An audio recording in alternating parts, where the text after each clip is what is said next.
ఒక అడవిలో ఒక ఎలుక, కుందేలు స్నేహంగా ఉండేవి. ఆహారం దొరికితే ఎంచక్కా రెండు పంచుకుని తినేవి. కొన్నిసార్లు వాటి స్నేహాన్ని చూసి ఇతర జంతువులు అసూయపడేవి. కుందేలుకు ఒక బుజ్జి పిల్ల ఉండేది. దాన్ని చాలా గారాబంగా చూసుకునేది. ఒకరోజు ఆ కుందేలు పిల్ల తప్పిపోయింది. ఎంత వెతికినా దొరకలేదు. ఏం చెయ్యాలో తోచక తల్లి కుందేలు ఏడుస్తూనే ఉంది. చుట్టుపక్కల ఉండే జంతువులన్నీ దాని దగ్గరికి వచ్చి ఓదార్చసాగాయి. కాని ఎలుక మాత్రం లేదు. అది కుందేలుకు ఇంకా బాధ కలిగించింది. దానికి తోడు అక్కడికి వచ్చిన జంతువులన్నీ ఇలా అన్నాయి. ఆహారం పంచుకోడానికి ముందున్న ఎలుక నువ్వు బాధలో ఉన్నప్పుడు మాత్రం వదిలేసి వెళ్ళిపోయింది. ఇదే స్నేహం. దాంతో ఇంకా ఎక్కువగా ఏడవసాగింది కుందేలు. అలా ఒకరోజు గడిచింది.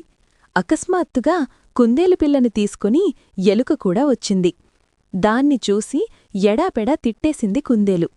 అప్పుడు పిల్ల కుందేలు, అమ్మా, నువ్వు పొరబడుతున్నావు.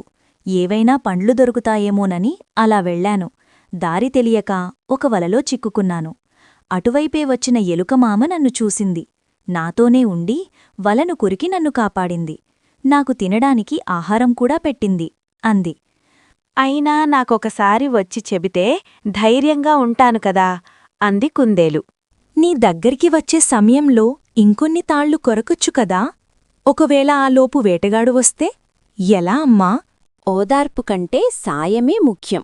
ఎలుక చేసింది కూడా అదే అంది అక్కడే ఉన్న నక్క.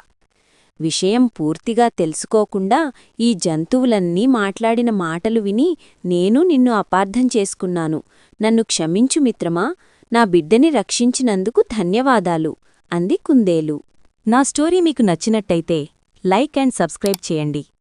మరిన్ని స్టోరీస్ కోసం బెల్ ఐకాన్ ఆన్ చేయండి.